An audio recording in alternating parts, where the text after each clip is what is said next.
Hey everybody, welcome to TSP Weekly. This is your tech startup podcast for Thursday, November the 5th, 2015. Today we are back at the Communitech Hub. We are in the Hyde Room, is That's this what correct, it is? with the Star Wars theme. The Star Wars theme, yes. We got the graffiti Snowwalker behind us here. And a ton of people going through Communitech today. I guess it's the Startup Open House. I thought it started this evening, but apparently it started earlier. Yeah, so. there's quite a buzz going on. Yeah, lots of tours. It was interesting. Right yeah. before you started, you looked over both shoulders. I was trying to see the name of the room. There's nobody behind me. you, I guess? Yeah, no, the sign was behind me.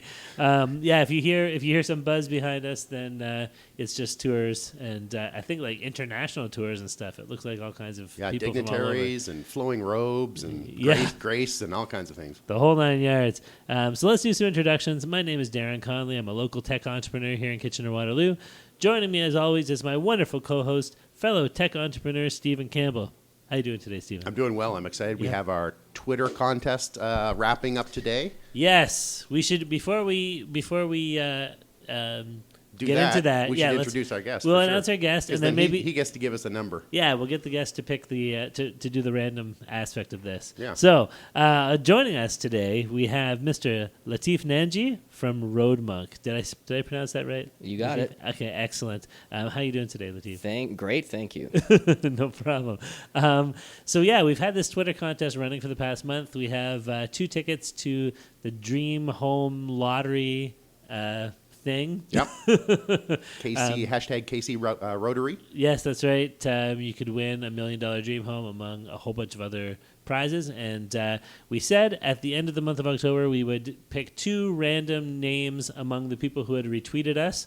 So we have a bunch of people who retweeted us, and we're going to get our guests to give us 2 numbers, and whoever those numbers fall upon will be the people who win the tickets. Now, we don't know for sure if you are Ontario residents and over the age of majority. We're going to assume so for now. If we find out afterwards that you're not, then we're going to have to pick other people. But anyway, so what do we need? 2 numbers between? Yeah, give us 2 numbers between 1 and 17. Okay. I will go with, I think I want to go with number 1 because I feel like that person never wins. Right. And then I'll go with 15. Okay, 1 and 15. So who do we got? We have the Hambly brothers. Oh. From Pressa at Pressa Bottle. Oh, didn't we interview them like a week ago? Yes. Wow. So they're hot on the presses. They got on that retweet fast. We also have which one gets it. at Patrick Velopi. Oh, right. Good old Patrick Velopi. Yeah. I think we interviewed him too, didn't we? I recognize the name. He's the guy we were teasing about the Italian. He is from Grosseria. Right. Excellent. So he will be having a potential dream home filled with groceries. Excellent. So see, if we interview you, it pays to retweet us. It potentially pays to retweet us. You have a chance. Yes, you have a chance at cashing in on your retweet. So thanks very much, Latif, for giving these gentlemen the opportunity to win a dream home. Yeah. Let's talk about your dreams a little bit.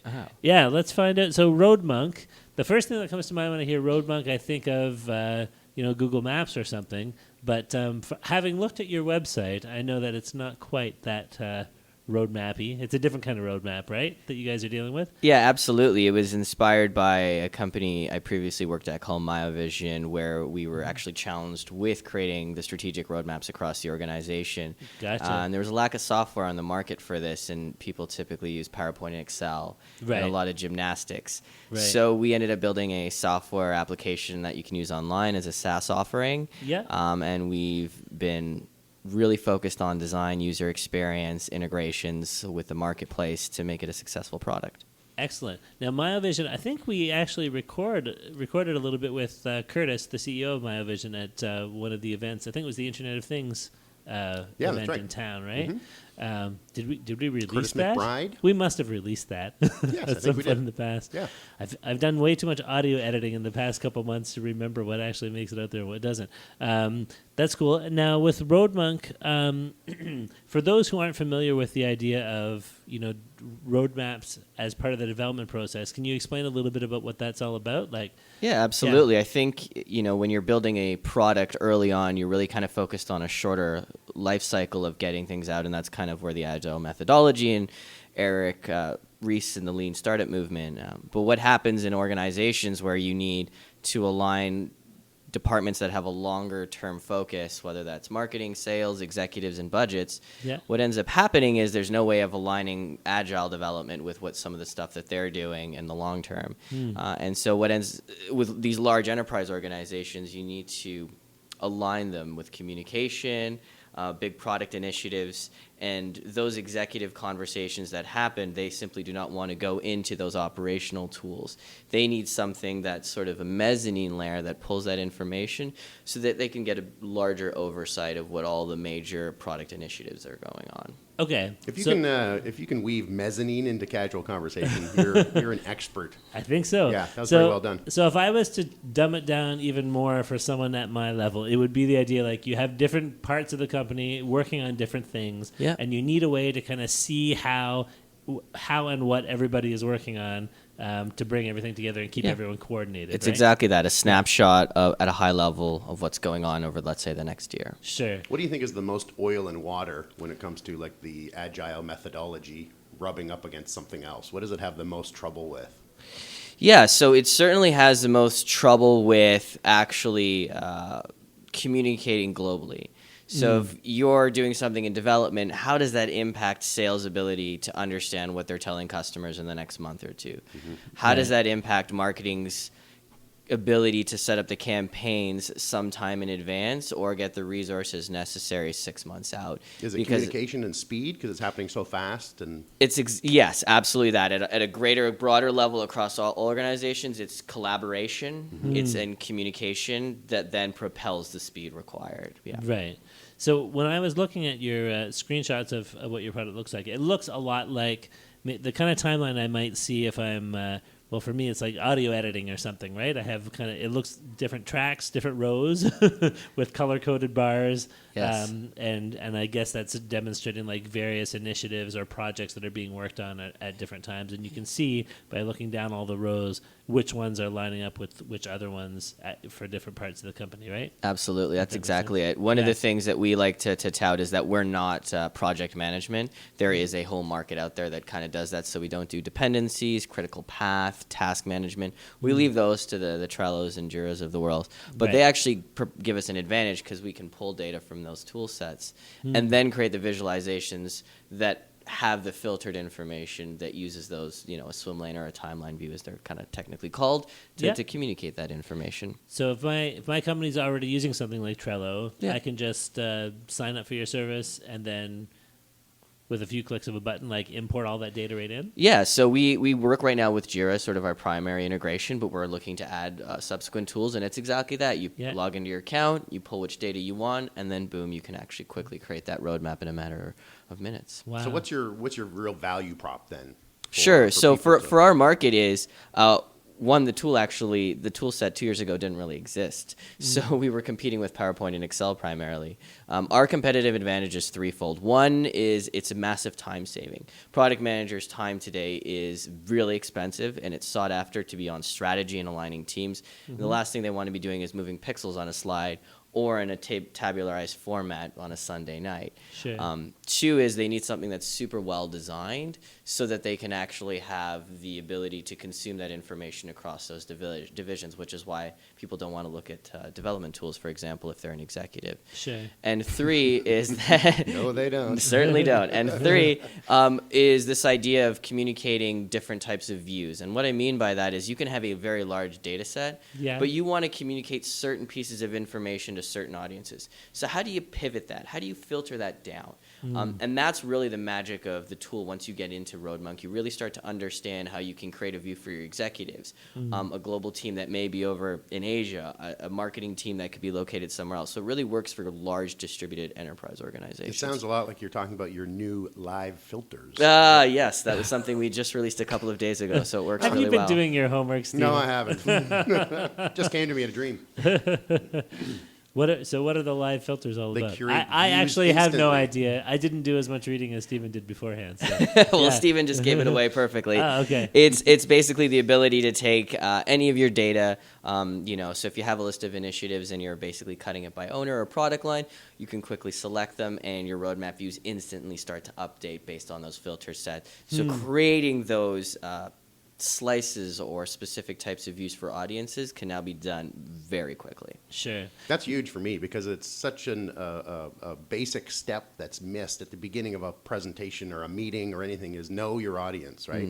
And developers talking to somebody that's not a developer, you need to know that and pare that down. Yeah, exactly. And one of the great things about you mentioned in that presentation is that people actually stopped using PowerPoint in presentations and started pulling up our tools. So the virality became a really big thing because they were like, oh, can I see it from this angle? That used to be like, let me come back and let's have that meeting a week from now because that change is going to take a while. Sure. Now they just create a new view, set the different pivots that they want, and update the filters. And all of a sudden they can do a real-time collaboration within that room. And that really makes the decision process a lot faster. There's communication going on and collaboration, which was the sort of the value proposition we just talked about. Yeah, and I noticed on your site you had a lot of kind of functionality built around exporting to different screen sizes and views. And I'm assuming this is because we live now in a culture where you could be looking at something on a projector or on a laptop or on an iPad or on a mobile phone, and you want to be able to visualize everything effectively without, like you said, editing things in an editor. Exactly Yeah. that. Making sure they have the end-to-end experience from starting from an Excel sheet all the way to a presentation or a printout. We wanted to make sure we covered that whole entire sphere of things. Sure. So you guys Gotcha. are sort of embracing the bring your own device, BYOD, and now you're involved in the BYOA, which is bring your own app, right? So you can use Roadmunk instead of something else. It's Yeah. exactly that, yeah. Sure.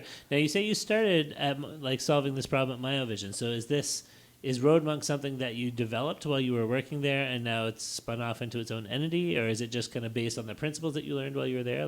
Definitely a combination of both because Okay. we were working on the principles and working with Curtis and his fantastic team there, and we were building some internal tools. They were a little bit makeshift at the time. Right. And what ended up happening is I was doing a presentation to a group of product managers, and one of them said, you know what, we would actually buy that. And that kind of was a really strong incentive when someone gives you a buying signal on a product. So we ended up working on the mock-ups together, and they became our first customer, and still are very vocal today in terms of the product development. And that really propelled, when you understand a problem that well within an organization, I think that's a really good opportunity to take into a startup because of the experience you've had around that problem, as opposed to starting in a new problem that you may have a little less understanding of that market. Sure. Now, That's awesome when they say, hey, we want to buy something. We'll give you money for that. And you're like, what? Wait a minute. What did I say? Where's the PO? You'll give me money for what? I wish it would happen more often in my life, actually. But I was going to ask, it looked like on your website there were some fairly big names. Are those all like paying customers that you've listed there? Yeah, or? so like the Marriott, hotels, Coca-Cola, Salesforce, SurveyMonkey, Reddit. Yeah, Yeah. they're all paying customers. We work with Wow. them very closely. You know, some of the ones that we don't post obviously on there as well. You know, we work with a lot of large enterprise brands, Urban Outfitters. We work with Harvard Business Publishing, American Family Insurance. So a lot of big companies in different sectors. I think we're in about 10 different verticals. Wow. And what's even more fantastic is that we're working with product managers. They are really intelligent people that have great feedback. So when we use them and get their feedback into the product, we know we're getting some of the best feedback possible. Absolutely. How did you start some of those relationships? Yeah, Did they that's come what through you, or- I was actually like. Can I have Coca-Cola's phone number? Well, Coca-Cola came through one of our advisors, but Gotcha. most of the people come inbound and they sign up. So we get a ton of leads, hundreds of leads generated just basically through organic SEO. The Right. relationships are formed by them reaching out to us. If we see, a prominent company, we may get on the phone with them based on their usage. And early on, we spent a good year in beta nursing those relationships, getting on the phone with them saying, hey, what do you think of this? And they're like, well, we want it this way. And then we would go back and build it for them. And we did this with about 80 different customers or so. Right. And what ended up happening was they became a foundation of people that were like, wow, these guys are not just talking to us, they're building on our actions, showing us based on the feedback we've given them, and potentially suggesting even something better. Once you do that, and that's instilled in the culture of your organization and with your user base, they're just going to keep coming back and obviously promoting your brand and your company and your product to other product managers abroad. They really Sure. embraced the agile methodology of getting the feedback and then changing quickly and keeping iterating going. based right? on the user Yeah. feedback. Yeah. Absolutely. Awesome. That's really cool. So what about your Yeah. pricing model? You've done sort of a starter, a business, and a pro level, and you Yeah. can do it on a It monthly. looked like Is it it wasn't monthly super subscription? cheap. Like it didn't look like it was priced for startups. It looked like it was priced for enterprises, which I'm assuming is your target market. Yeah? Sure, yeah, absolutely. We definitely, I've been in a business where it's B2C, where, we've had 100,000 users on a social network and you're making very little money from 99% of them. Right. This business, I wanted to make sure that there was cash flow, that we could prove the model out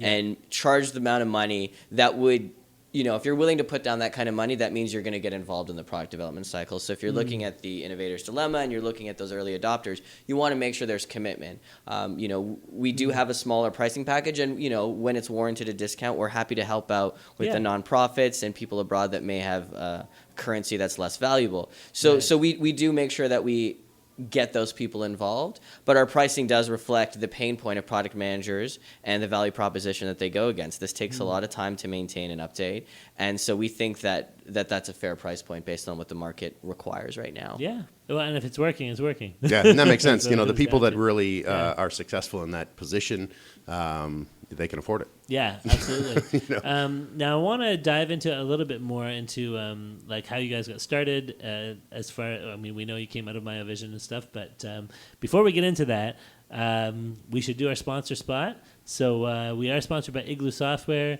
and take a listen to this spot here, and we'll see you on the other side. I actually left Igloo for a while and came back because you get the sense of family, the sense of working as a team. It's a really inspiring place to work. People can be who they are when they're in the building, and we're all working together for a common goal. It gets a little crazy at times. I have a very, very large collection of rubber ducks. My first day, out of nowhere, I just got shot by so many Nerf guns. I mean, we get beer every other Friday. There's nothing wrong with that. You could be here for a few weeks, but if you have a great idea and we think it'll work, we'll run with it. Where you can go forward and pursue your own dreams. They're empowered to do their job. Our culture is all about team. It's really great, and it's something that you kind of strive for in a company. If you have a great idea, we're going to implement it. That's why people love working here. Igloo! Did you get that? And welcome to the other side. Excellent. It's so much brighter over here. It's nice. I don't know why I'm feeling sleepy today. It could be the fact I got up at 4:30 this morning. It could be the fact that I have two kids that are age 5 and under. But you need the espresso. Yeah, some kind of caffeine dose here. Or Bartesian. I promise I will stay awake for the rest of the podcast, and then I'll just crash afterwards or something. But anyway, I'm sorry. Blink, blink. Yeah, if I stumble over my words a little bit, I'm blaming it on my children, Sure. essentially. So we're here with Latif and Roadmunk. Yes, Latif Nanji from Roadmunk. The non-violent roadwalker. How did you come up with Roadmunk? We never asked Describe, about that name. Great question. We actually, my roommate and I were over a warm glass of scotch. We're in a spreadsheet, and we had some prefixes and suffixes, and we started to do some matching over some things. We actually had a different name that we had, which I'll save for later, but we ended up landing on Roadmunk with M-U-N-K as opposed to M-O-N-K, and we decided that was the way to go. A lot of good things happen with a warm glass of scotch and a spreadsheet. It's true. Well, I was going to say, I've found, there's some website out there that actually lists like every single prefix and suffix in the English language. And I've been there several times trying to think of company names and like just adding things on and taking things off, right? But sounds like a great Sunday afternoon. Yeah, it's super exciting. So listen, let's talk. Let's go back to the beginning a little bit more. So you were an employee at MyoVision. What was your role there before you got started with this? So I had a couple roles there, but primarily I was a product manager. So I was Gotcha. product manager of internal tools, managing their operational infrastructure. But then I also worked on the software side, primarily building out their customer portal and working with them to make sure that this feature scaled, because MyoVision, just for the background of the listeners, it's basically an organization that collects traffic data at intersections. So they have a hardware solution that collects the video, uploads it, and then reports the data back to the customers. And so they have to go through that experience, and we made sure to manage that carefully. And they've grown massively successful, and I think some of the greatest learnings I've ever had, and I think, from where we need to propel Roadmunk have come from MyoVision. Sure.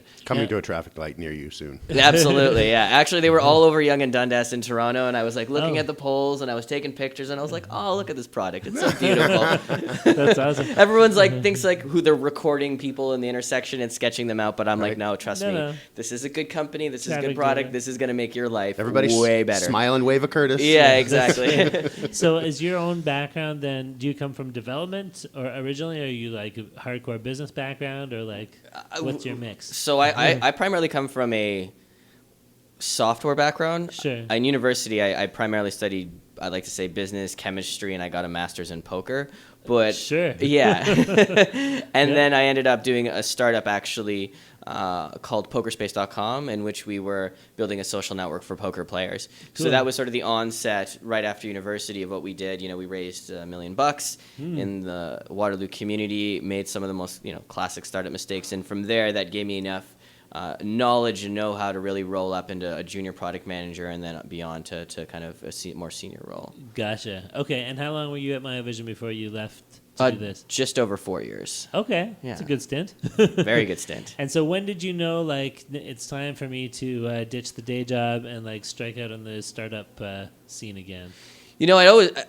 I think MyVision was always a startup, so I always felt like I was part of that community. I felt Okay. like that I wanted to do something at the helm again, so not to feel like it was a day job, because I think working there, they have a fantastic culture. Yeah. I felt like, within the last 6 months or 8 months, there was an energy inside of me that knew that this was the right time. We had gone down to YC for an interview, but with no idea, my co-founder Thomas and I. So we had some really great validation from the community at large, and then we just kind of really needed to pick out the idea and kind of flesh it out. And once we had that, we just kind of knew this was the time to do it. And how long ago was that now?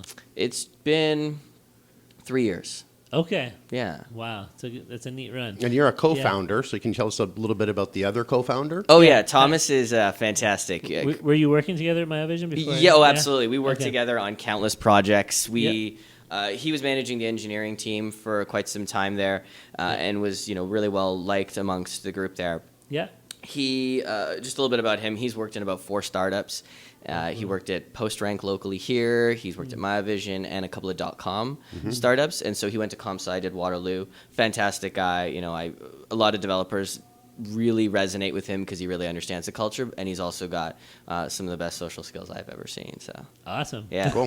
So I think he's a great leader and a fantastic co-founder to have. And was the vision of what this could be, did it come from both of you, or was it one of you and then it kind of convinced the other to come on board? Or Early on, I think I may have planted some seeds in his mind, but I think they were kind of already unconsciously there. Since he had already worked in 3 startups, it was already part of his DNA. Right. So, as long as there was an idea and a business person to kind of run product, he had the confidence to really build out the tech side. Yeah. And when we sat down on day one of the business, one of the things that we did was we wrote down our core values so that we knew that we were aligned from day one. Sure. We made sure that we understood what we wanted the company to be, not just personally, but also from a business perspective. Gotcha. And every quarter, we sit down and go, these were the things we discussed from day one. Are we still on that mission? Do we need to change them?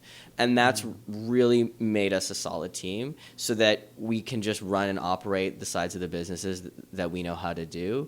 And very rarely do we have, any alignment issues. We're almost always on the same page. And what was kind of the division of labor from the start then? Like, was he writing the code and you were doing the hustle to... Exactly people? that, yeah. He was writing the code and I was doing the product side. So you guys have Gotcha. the 2 pillars of strength. How did adding employee number 1 go? Number 1 was fantastic. I mean, you always got to hire out of your own network when you're doing a startup. It's really, you don't want to be shuffling through resumes for your first few hires. In fact, every single person we've hired is through our network or has been worked with us previously. So our first hire was Colin, who also worked at MyVision, left on great terms, but he needed a new venture and he had taken a couple months off, and he reached out to us and we reached out to him, and it was just a perfect fit. Awesome. So I can see you running through the field towards each other now. Yeah, it's Daisies exactly and that. Music playing in the background. It's wonderful. So, like, that was your first hire. How many people do you have on your team now? We at this have point? 8 people on our team right now. Oh, wow. And we have also a few more consultants and such, so we're just around 10. Sure. So you've completely drained MyoVision of all their employees? No, Is no, Curtis no. still at MyoVision? Curtis is a good friend. In fact, he's actually participating in our upcoming round, and he's been a Awesome. fantastic mentor to us. I speak to him probably every week, Awesome. and I couldn't be more happy to have him involved. Awesome. Yeah. So how did that evolution of the team go then? Like, was it were you thinking from the start we could find more developers? I mean, that's a lot of startups kind of end up in that space, right? Or was it kind of building out different aspects of the business concurrently? Like, how did that go? Yeah. So that's a really good point. It's really interesting to try to figure out the right people to hire first. The ideal team that I've read about and heard and sort of seen is usually you have one product manager, 3 developers, and probably marketing, sales, kind of jack of all trades. Yep. So we brought on a sales and customer success expert, and then from there we brought on a support person and then another developer, product manager, and marketing. So we have a kind of a wide-ranging group of people, but primarily development is where we focus most heavy right now, and that's Sure. where our upcoming hires are going to be. Gotcha. I think it's really Okay. interesting going to the Silicon Valley TV show Yeah. that I love. They have the Pied Piper guys developing, and then they open a door with their competitors, and it's all sales desks and phones, and they're not developing at all. They're just selling the crap out of this thing, right? Right, And right. it didn't matter if it worked or not. Their focus was on sales and not on development, right? And Yeah. the Pied Piper guys were like, "Oh dear, like, we're not on the phone with anybody selling any of this to anybody," It's a really scary thought if you're in that scene in that show, and I'm very familiar with the show. Yeah. One of the things, the questions that always gets asked, or if I ask a company, it's like, are you a product company or are you a sales company? Right. And early on, you may not know the decision to that. It became very clear to us that we're a product and design company. Yes. And you're going to need sales, but the focus is on automating sales, building out your product really well, and talking to users. That's the YC mantra. Talk to users, write code, and exercise. And if you Right. follow those 3 simple rules, you'll be really surprised at how far you get. Yeah. It is important to sell, but if you have those early relationships with those users like we did, it becomes a lot easier, right? They don't necessarily need someone on the phone telling them about discount codes and, this is all the sales process we need to go through. I think there's a little bit of that, but there's a lot less of that when you build something that's really compelling. Sure. Now, you've mentioned Y Combinator a couple times and some of the other support, the other support that you get in town here. So did you participate in Y Combinator, or were you part of any of the accelerators kind of in town here? Or what was your kind of network of support outside of the company? Well, everyone knows Communitech here, and they're fantastic. Sure. So they probably don't need to hear that from me. But I've been part of Communitech since day one, Okay. and working back in the Accelerator Center, talking 2006. Wow. So when this building here didn't even really exist as the hub, Right. we worked with Communitech really closely, and so we ended up being part of Hyperdrive here locally. Okay. So it didn't make sense to go through a second incubator like YC from a cap table perspective. Sure. Although that could be argued both ways, I suppose. Yeah. But we just felt like for now we're really comfortable where we're at, and we have the network from Communitech. We've been in Toronto.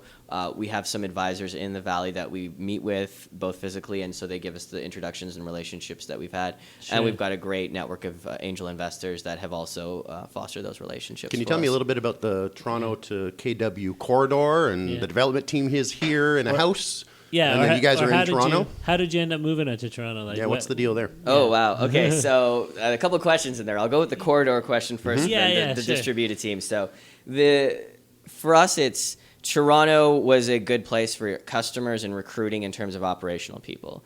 The development team and the development resources here are a little bit stronger, and they're more cost effective. Yeah. So we have, for those reasons alone, we ended up setting the business up this way. And Thomas and I, one of our values was we wanted to build a team that could be remote working. So we wanted to be in different places. Now, we didn't necessarily need one person halfway across the world and everyone else in different spaces. But if we had an office in London or had an office somewhere that was relevant to our business, that we could easily scale that up. And Yeah. so over the last year and a half, we've worked in a couple different offices for that reason. With respect to the cultures in the different cities, I think it's pretty obvious. Waterloo is very tech focused, Yeah. and they've got the infrastructure of Communitech.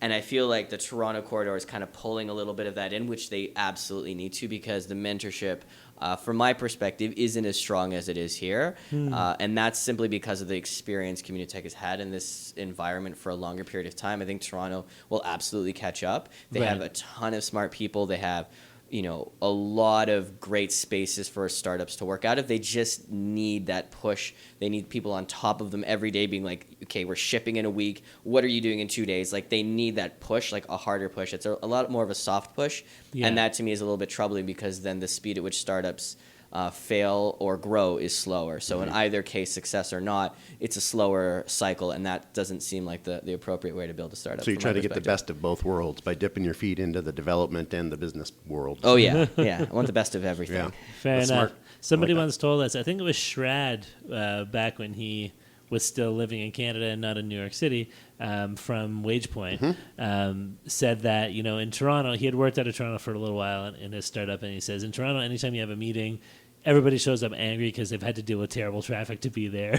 Yeah. Whereas in KW, you can come here for a meeting and everyone's pleasant and happy because You haven't lost it's an hour. easy and everybody's close to each other and stuff like this. So it's funny just the ways a city can kind of change the culture of how startups are operating. Not to put down Toronto at all. I like Toronto. The too, trick but is, from my perspective, own a bike and make sure you have an office downtown, and that takes away 90% of the clutter, unless you've got to travel too far. But we don't really have a lot of travel with our respect to sales and things of that nature. Sure. I'd be on Kickstarter a lot looking at electric skateboards. Yeah, I think. exactly. Yeah, Toronto's a nice flat city with bike lanes, so I'm pleasantly happy there. I wanted to ask you one more thing about customer acquisition. So you said that you've gotten a lot of these big names have come through kind of as inbound situations. So like how did you get noticed? How did you go from just being another startup, somewhere in Google search rankings to the one that's popping up when Coca-Cola needs a product to manage their flow? I think we identified a market early on with low customer acquisition costs on the Google AdWords side, as well as not a competitive set of keywords.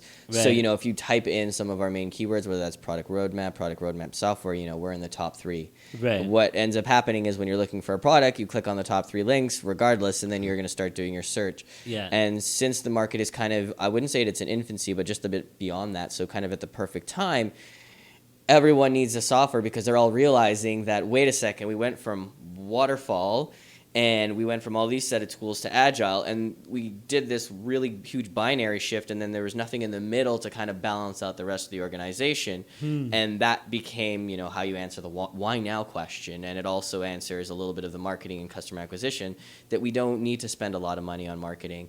There doesn't need to be, huge investment in picking up the phone and doing outbound. So Right. for us, we feel really fortunate.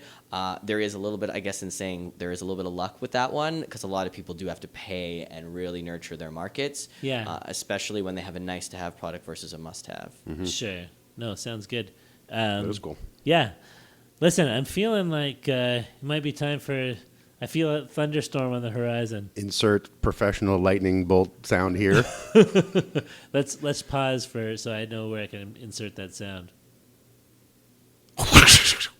Or we could just use that one. So the lightning round. Before we do the lightning round, actually, we should mention our patron Yes. page. Our Patreon page. Wait, I'll let you do the spiel. Sure. So we Yeah. went. We took some time to make a video about what the heck TSP Weekly is and what we're trying to do. So go to check it out at patreon.com/TSP Weekly. Yeah. You'll be able to see our video, and it's almost like an ongoing Kickstarter campaign for us. So we've got some neat rewards up for people that help us by donating $1 or $2 a week or an episode. Sure. So go check it out. You can help us to continue to deliver these cool podcasts to you weekly. Yeah, it's just a way for you to show your support. Like, think of us as like TV evangelists, always asking for your money, but producing a product worth having, rather than sending you like a prayer cloth or anointing oil or something. I was thinking PBS, but or PBS. Jerry Falwell, is that where you're we're going? like maybe we're like Big Bird, and they're going to take us off the And air the Grouch. if you don't give us money. I like that. Maybe that's a better picture to draw in people's minds. Yeah. Obviously, we have to work on our own sales process here. Do you think? But anyway, We're either Jerry Falwell or Sesame Street. We're not sure which. We're somewhere in between, maybe. So let's dive into the lightning round. So the lightning round, we just throw a bunch of questions at you. Some of them are deep, some of them are very shallow, and hopefully we get some interesting answers out of you in the process. All right, So, let's do it. Yeah. You ready? Take it away. What do you want? Wow. Deep. Speed. You want speed? Yeah, like quickness. Just Okay. going fast. Like the Flash. Yeah, like the Flash. We're going back to sort of our superpowers we talked Yeah, about in our maybe sound so check. unconsciously. Yeah, Yep. sure. Excellent. Oh, now that question was so fast I didn't even get a chance to pick up my own. Okay, you talked about you raising some more funding. Yeah. Who's your ideal investor? Andreessen Horowitz. Wow. Okay, That was like, speaking of fast, like that was the fastest answer we've ever got. After He's asking gotten the what he question. wants. What makes him your ideal investor? They've been in enterprise SaaS for quite some time. They know how to scale. They put a massive amount of resources behind their startups. And if you listen to Mark Andreessen or Ben Horowitz in their books, there's nothing more inspiring in terms of being an entrepreneur to hear their stories and want to. Do you have a relationship started with? I do have some contacts there that I've reached out to, and we've had some conversations. Yes. Cool. Awesome. What's your what's the biggest obstacle to your growth moving forward currently?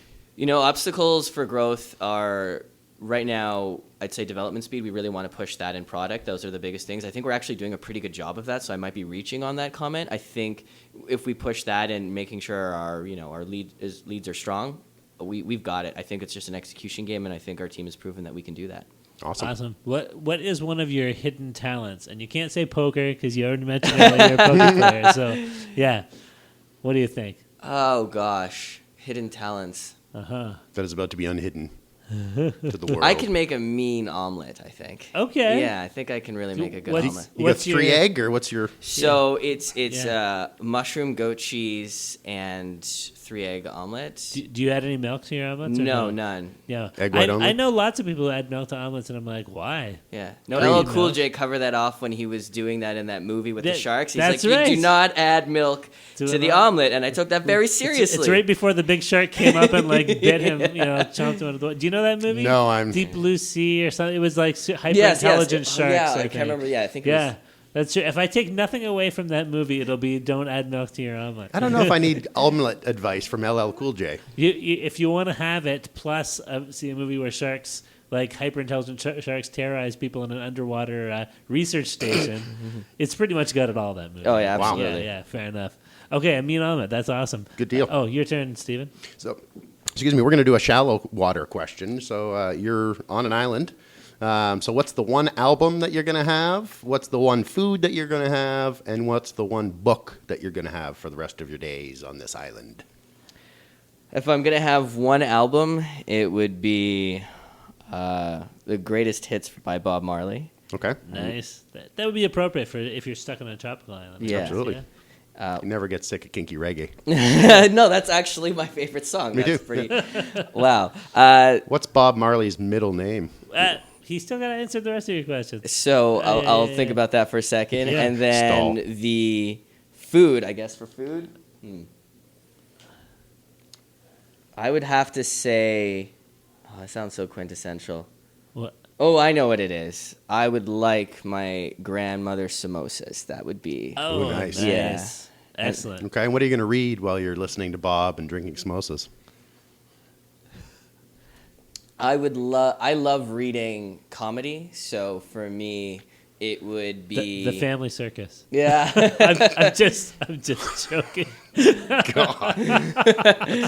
Probably not. I love reading improv books, so I'd be reading something like Tina Fey's Bossy Pants or anything in that collection of reading. Cool. Excellent. Yeah. Very cool. If Did you figure out Bob Marley's middle name? No, it's coming. I can see it, but I don't. Can't recall. Nesta. There it is. It's a great password. Excellent. Yeah, nobody knows it. It's a great password? Yeah. Oh, well, Hint, hint. Now we all know. I'm going to get on your computer one of these days. Okay, my question, whatever number we're on here, one piece of advice for new startups in 5 words or less. Talk to users, code, exercise. Talk to users, code, exercise. All right, that works. Yeah, perfect. How many push-ups are you up to now? It's a bunch. Yeah. So let's hire 3 people. Who are you hiring? I see you're hiring a content marketing specialist right now. Yeah, so we're hiring a developer, a QA, a UI engineer, and a content specialist. So 4 people. Okay. And actually, developers probably multiples of those, but those are the 4 roles that we have open. And what's Gotcha. what stack are you developing in? So we're on the Node.js stack. Okay. Of course. So we use Little- Knockout, and everything's custom CSS, HTML. We use Mongo as our database. Awesome. So develop away. Call us. That's right. Absolutely, yeah. If you're a developer and wants to, and I guess I'll do a little quick plug here. We're pretty big on culture, and one of the things that we want to build is relationships. So for actually a couple weeks in February, the whole team is actually going down to Costa Rica to work. We rented out a house there with great internet. And so we're, during the weekend, work really hard. On the weekends, we're going to have a little playtime. And really, we want the team to be able to kind of build stronger friendships. I think, we've become close, but I think knowing that we're going to build something big and awesome, I want to, get that core team really instilled in the values that we have. And so that's almost an interview question. In some sense, it's like, hey, can we spend 2 weeks with this person on an island? Mm-hmm. So back to the island, it's actually a pretty reasonable question because we asked that question in a slightly different form. That's cool. Sure. I like how you said we're going to Costa Rica, and we've already checked that the internet works. Yeah. Because hi, we're here. Oh, guess we're going swimming for 2 weeks. Are we? How many questions have we done? I've asked 4, I believe. Yeah, 4. Okay, so we still got a couple more each. My next question. So you said you're a poker player. Can you tell us about your best poker hand? I don't mean necessarily the actual hand was best, but you won it in the best way or whatever it was. Yeah, absolutely. Oh Yeah. my goodness, I can remember one hand where I won my first tournament for a very significant amount of money at the time. Yeah, basically paying off university kind of money. And wow. I was at a final table, and I remember that I had jacks and my opponent had jack 9. We were heads up for the tournament finale. He had jack 9. You had jack. I had jacks, and the board came out jack 9-4, right. and I had raised. He had 3-bet me pre-flop, and I had called. And if I'm using poker terms, I'm sorry for some of the people that don't know this. No worries. I got it. Yep. So he let out on the flop, and I knew he was super strong based on his bet sizing.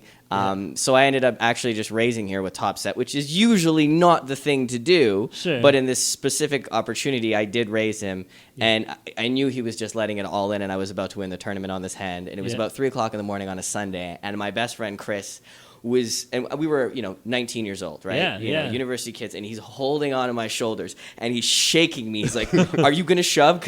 And I'm like, I have to, because I know he's gonna push. And he's like, maybe you should just call. And we're having this conversation about the hand, and my friend Steve is on MSN, if we still remember that chat program, telling me like, you need to get all in right now. And I did, and he automatically called with top 2, and I ended up winning the tournament. Wow. And we ended up grabbing a bottle again of scotch and running up and down the streets in Waterloo, and it was a lot of fun. And that was one of the biggest, and it was the funnest hand I remember playing. Sure.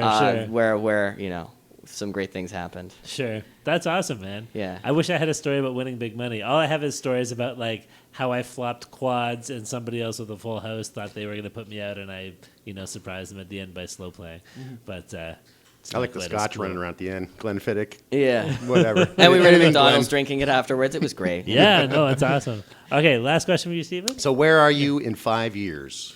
Costa Rica is behind you now. In 5 years, it takes 7 years to build a great business, and I think we're just at the beginning of that journey. And I think it needs to be. I'm at the helm of Roadmunk, building it to be a great, great big company. That's what I want to be doing in 5 years, and I think there's a balance on the personal life. I have goals of learning Spanish. Costa Rica will family. Costa Rica will certainly help with that. Ambitions around a little bit of acting and things of that nature, but at a really small scale. So those are some personal things I'd like to do, but from a business perspective, absolutely being, making Roadmunk the most successful company possible. Sure. My last question for you is, after you get your big buyout from, Salesforce or whoever ends up buying you guys out, some point down the road, what's your first purchase that you're going to make? A plane ticket to a meditation retreat. And then probably a really expensive guitar and moving to Spain for a little bit, I think. Wow, yeah, interesting. That'd be my I first. had no idea guitar was part of your, part of what you do. Yeah. Interesting. Neat. You should have said that instead of the omelet. Although I'm glad we got into the omelet though too. Well, I didn't say I was great at playing the guitar. That's why I didn't say it was a special skill. You just want to have the I just want to be able to go down to Granada and hang out in a cave and play some flamenco music. Of course. Well, we have to ask you the bonus question too. We ask everybody this: toilet paper, fold or scrunch? Fold. Right? Well, no. I love how you said that. like that's a question? Like, why would you not fold? There's no other. Yeah, absolutely. I'm with you on the fold. Yeah. No. Steven's not. Nope. But why no, not? that's great. Do we really need to get No. into this? I think it's come up. on previous episodes. I thought at one point there was like developers were more folders and more marketing and creative people were more scrunchers. But Oh, interesting. I don't that think. usually, sometimes I thought that, but it's not really panning out for me lately. You know, I got to tell you something. Just completely on the folder scrunch tangent, though.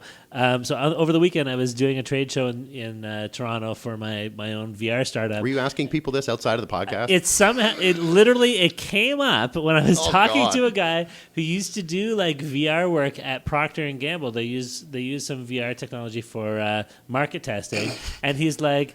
He was telling me about the data they collect and stuff. He's like, we could literally tell you like how many people fold and scrunch their toilet paper. I'm and you're like, wait a minute. get out! I do this podcast. We ask people fold their scrunch like every episode for I like, have the past that data. 75 Did he episodes. give Yeah. you some of the data, or He didn't like an have the data. inclination? He didn't have the data with him, but he's like, but you know, it's in a database somewhere at Procter and Gamble. Like we have that information. I'm like, that's insane, man. So we talked about folder scrunch for like 10 minutes at this trade show. I had no idea, anything like that would ever come up. So I wonder who yeah. toilet paper is designed for, because there's got to be a majority, unless we're 50-50 right down the line. I wonder. Well, I think we just have to collect a little more data. Then we can publish the scrunchable results. cottonelle. Yeah, exactly. That's why I'm wondering what those numbers are, and you should Yeah. dig in on that We- and find out that information. We and present have it extra here. somehow foldable. out there. We do have. I mean, we've been asking people since maybe episode 15 or something. I don't know when we Unfortunately, started. that's it. true. Maybe it was earlier even. So we'll compile the data and let you know. what I we would have like at to some be point. brought up to speed on that one. Yeah, for Yeah, sure. will. absolutely, sure. Well, I think that about wraps it up. Scrunches it up nicely. Scrunch it, yeah. Maybe I can't think of a good folding pun here, but listen, thank you so much for joining us today, Latif. My and, pleasure. Thank you for having me. Giving us the 411 on Roadmunk. Yeah, sounds awesome. And it'll be a while, I think, before my company will be large enough to take advantage of it. But I look forward to that time. Absolutely. Happy to help in any way. Whenever it arrives, sure. We also want to say a special thanks to Communitech for letting us take over one of their rooms here again, especially during the open startup open house. Yep. And thanks for letting us hang out in the Hyde room for a little while and record another episode of TSP Weekly. And thank you so much to you, our listeners, for joining us on another episode. Please send us your comments, questions, criticisms, and feedback. Our email address is feedback@tspweekly.com, or you can send us a message on Twitter. Our Twitter handle is @TSPWeekly. And please feel free to retweet us, even if we aren't giving away tickets to $1 Million Homes. Yeah, I think we are going to do that again. We're going to be in the $1 Million Home again, Yeah. not next week, but the week after. We're talking to the organizers about seeing if we can give away a couple more tickets. So keep retweeting, because if we do, we'll pick them from the pool of tweeters from the month of November. And we're here in the month of November now, so get a head start on that. And you never know, you could find yourself with a nice new house. Yeah, down the road. congratulations to Patrick Valopi from Grosera and the Hambly brothers from @Pressabottle. Yes. We can't guarantee you'll get the house, but You pretty much guarantee guaranteed. you have a chance to get the house. Yeah, you guys might have to split it. Sure, that's right. All right, so for myself, Darren Conley, and my co-host, Stephen Campbell, and from our guest, Latif Nanji from Roadmunk, thank you so much for joining us here today, everyone, and we'll see you all next week.